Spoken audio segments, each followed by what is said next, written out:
Alejandro Córdoba es periodista y es docente, y es director de Diario Conurbano, y es autor del libro Luces Rojas, análisis de la trata de personas con fines de explotación sexual. Así que creo que es la primera vez que tenemos a un compañero varón, así que bienvenido y te escuchamos atentamente. Bueno, en principio agradecer la invitación, lo vengo siguiendo un poco las charlas y las temáticas que me parecen interesantes que están abordando desde Mujeres del Sur, sobre todo en este contexto complejo en todo sentido, ¿no? Complejo en todo sentido. Y bueno, aportar un poco de lo que vamos viendo en el quehacer diario de la información, de los medios, de lo que va ocurriendo. En principio, un contexto donde particularmente, por la situación que se va dando, hay un primer factor que creo que es un mayor consumo de noticias, ¿sí? Es decir, hay un mayor tiempo, ¿sí? Un mayor tiempo de consumo de pantalla, ¿sí? Lo que hace que haya un mayor requerimiento de información. No sé si requerimiento, eso se puede debatir, si es aquel que ve o aquellos que vemos, quienes requerimos, o si es la industria de medios la que nos sobreexige, sobrepropone, ¿sí? Pero lo cierto es que hay esta atención mucho mayor. Esto creo también a esto está sumado el tema de redes, ¿no? El tema de redes y el tema de consumo de información se ha acelerado, creo yo, el efecto pandemia, aislamiento, ha profundizado este vínculo y esta sobreinformación, ¿sí? Por allí le llaman infoxicación, bueno, hay todas teorías que me parece que van a ser interesantes en la post-pandemia para empezar también a debatir qué está pasando ahora, quizás estamos adentro de un proceso y no lo podemos ver. En ese contexto me parece también citar otra cuestión previa a esto, que es la generación en muchos medios de comunicación de áreas o secciones de género, ¿sí? Y responsables de secciones de género. Esto, llegado el punto de pandemia, con un primer dato, que es el crecimiento de femicidios, es decir, la pandemia, el aislamiento, lejos de detener el proceso de violencia de género, bueno, ya entiendo que ha sido tema de debate en otros encuentros, pero en muchos sentidos lo ha acelerado y profundizado, ¿sí? La víctima más sola, más desprotegida, con mucho tiempo que compartir con su victimario, las redes no alcanzando siempre a esas víctimas. Estas situaciones derivan muchísimas veces en lo peor, que es el femicidio, que es el último paso, el paso del que no hay retorno, ¿sí? Esto, en este sentido, creo que los medios empezaron a reflejar esto. De hecho, si estamos hablando de que el crecimiento de femicidios se ha dado en pandemia, es porque los medios han reflejado esto de distinta manera, y creo que ahí viene el segundo debate de cómo los medios reflejan esto. Yo creo que como primer dato positivo es ya no hay manera de que los medios pasen de largo a los femicidios, ¿sí? A los femicidios como noticia, ¿tá? Ese me parece el primer dato. Hoy por hoy ya es indiscutible. El segundo dato, y me parece que el desafío, es cómo se analiza o cómo se presenta informativamente en los femicidios y los hechos de violencia de género. Decía entonces, una interesante iniciativa de los medios que por presión, o sea, no ha sido voluntad propia, me parece, de la mayoría de los medios tener una sección de género. Creo yo que también ha sido, y no me cabe ninguna duda, que ha sido en buena parte lucha de las compañeras trabajadoras de cada medio, que pidieron tener una voz, no solamente tener una voz, sino tener un espacio de decisión. Y esto ha ocurrido, creo yo, que van quedando pocos medios, pocas empresas de medios grandes que no tengan una sección de género, con un estilo definido. Y cuando falta eso, se vio hace poquito en Clarín, cuando falta esa sección, ocurre, como siempre, lo peor, o se repiten estereotipos que pensábamos que ya estaban, que no estaban más, digamos, o que se habían superado luego de una discusión cultural muy fuerte.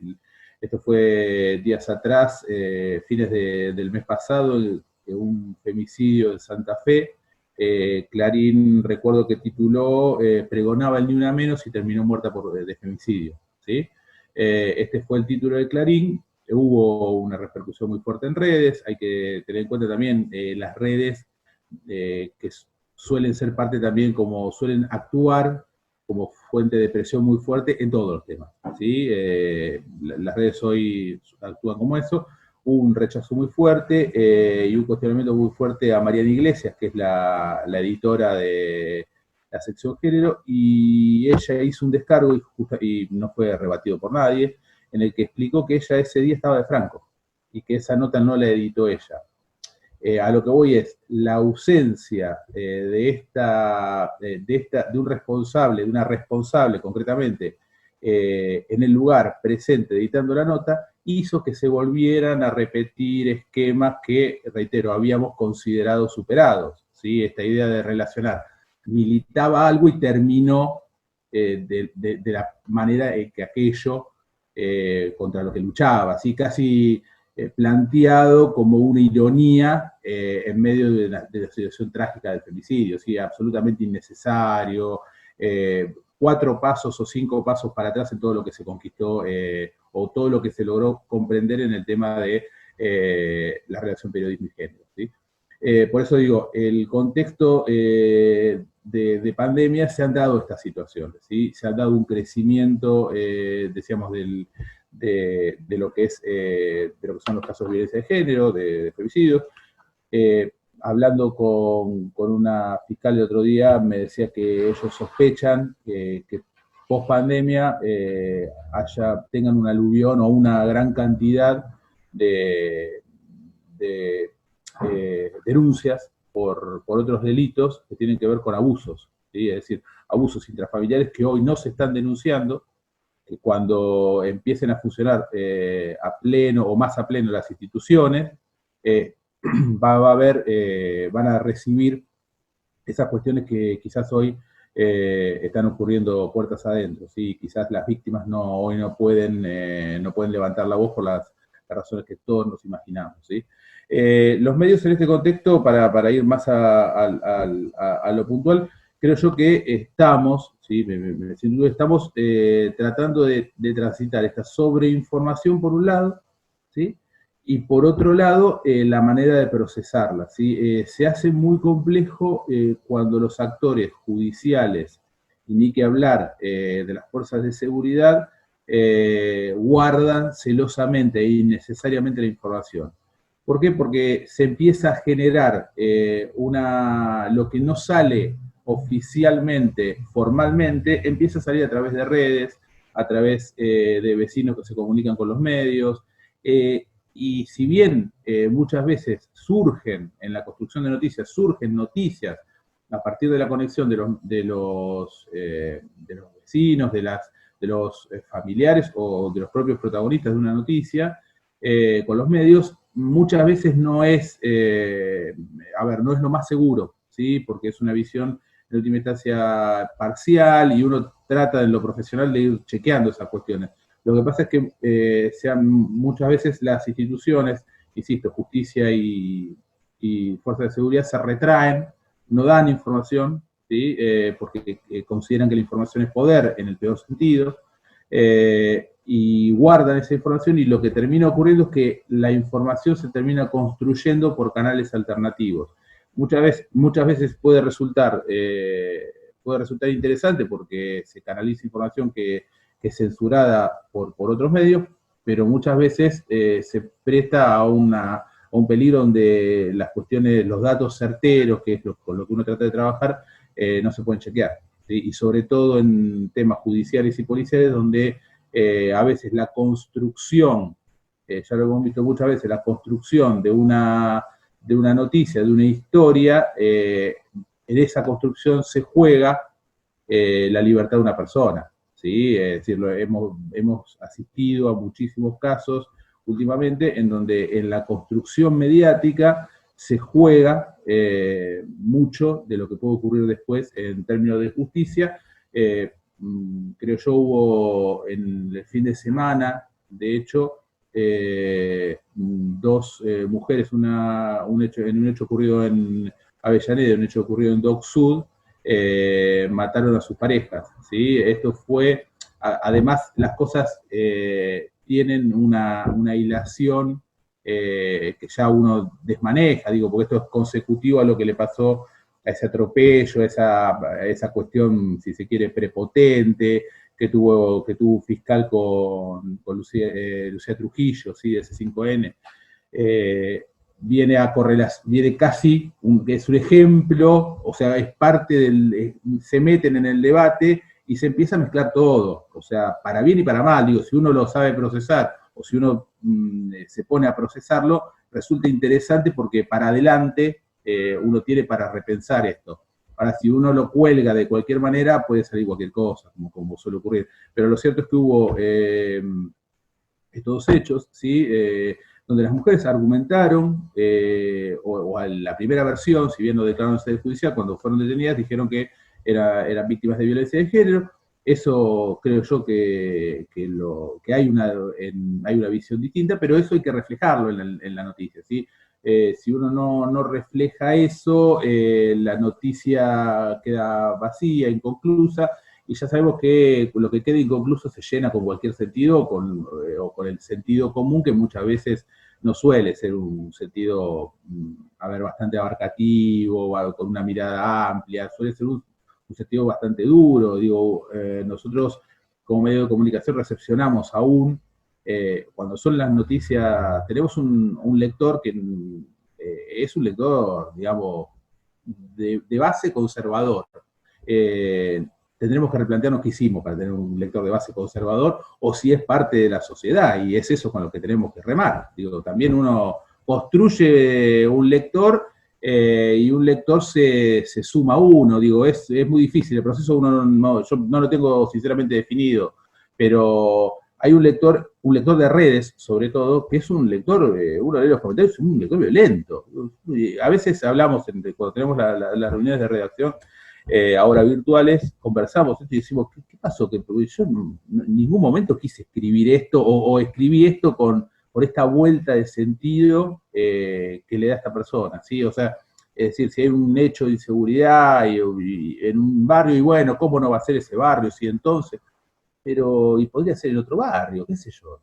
Lamentablemente hay hechos en todos los barrios, algunos más, en otros menos, con modalidades, no importa, digo, hay un montón de cosas, pero en todos los barrios hay. Pero bueno, digo, también las redes, y hay una sociedad que estamos en transformación. Nosotros quizás porque estamos en el debate, pero no sé si están todos en el debate, ¿sí? Me parece que todavía le falta a esta base de debate para ampliarla y que llegue a aquellos que están mirando unidireccionalmente. Bueno, yo creo que los medios es un constante tironeo, porque también, bueno, no es nuestro caso, pero muchos medios se ven apremiados por lo que es el rating, apremiados por lo que es el impacto de lectura. Hoy los medios digitales, por ejemplo, y quiero hacer este paralelo, digo, muchas veces las construcciones que nosotros vemos de género y que cuestionamos con muchísima razón, no obedecen tanto a esta es una hipótesis, no sé, es debatible,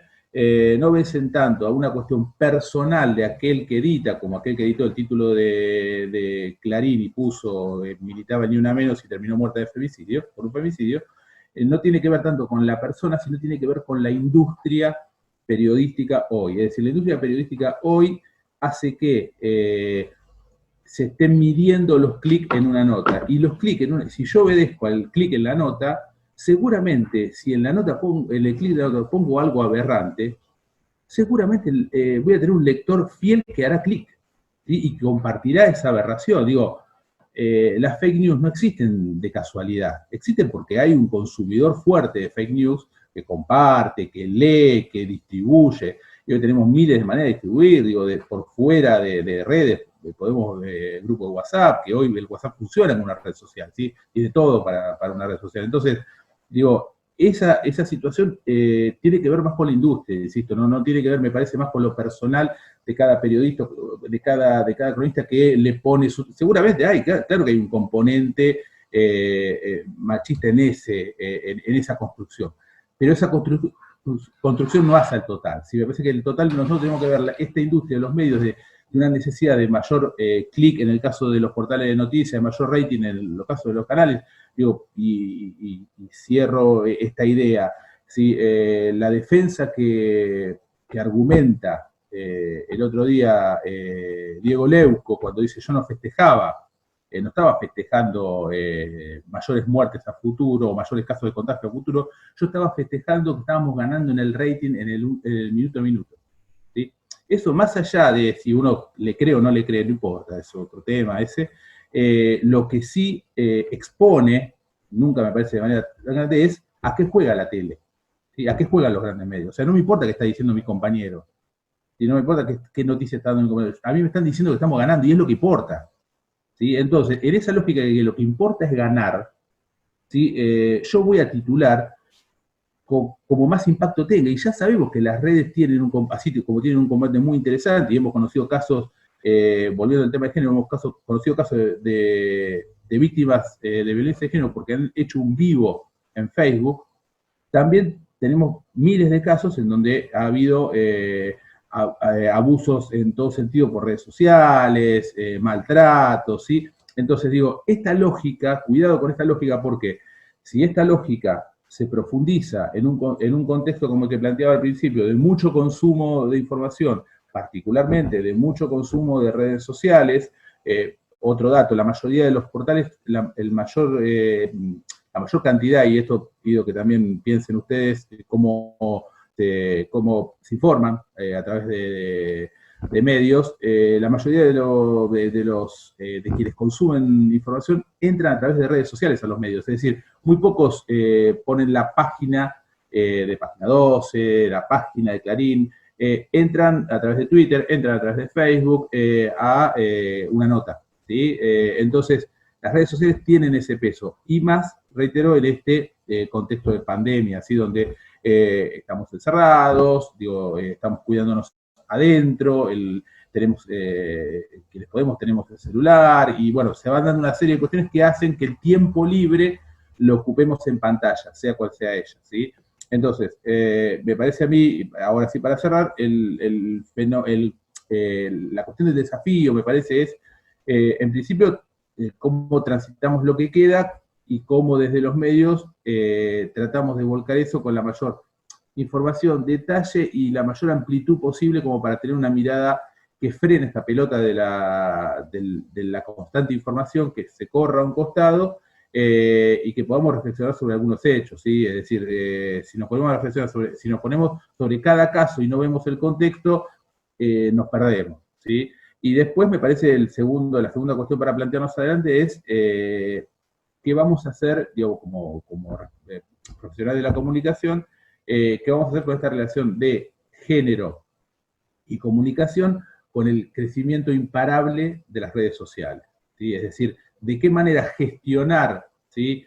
Que es una palabra muy de redes sociales, gestionar este tema en redes sociales, ¿sí? La red social tiene una forma de consumo que hoy no está muy ligada a la reflexión, ¿sí? Digo, si la red social más usada por la política, entendida la política como dirigentes militantes, aquellos que tienen algún tipo de interés en materia política, se resume en 140 caracteres, si esas ideas se resumen o se tienen que resumir, a mí el formato me obliga a cerrar una idea en 140 caracteres, estamos en problemas, ¿sí? Porque no hay muchas ideas profundas o que se puedan cerrar en 140 caracteres. Me parece que estos dos temas los planteo porque no tengo respuesta, los planteo porque me parece que son temas que se vienen para adelante si queremos plantearlo más profundamente. Yo creo que, reitero, los avances han sido muchísimos, quienes venimos y quienes somos más grandes, venimos de otra tradición donde todo era mucho más lineal y mucho más irrespetuoso, ¿sí? mucho más cerrado. Entonces, tenemos esa ventaja, entre comillas, de poder haber transitado un cambio, ¿sí? Transitado un cambio positivo. Pero claro, queda todo esto, me parece, en principio, para mí, para plantearnos por delante. Muchas gracias, Alejandro. No.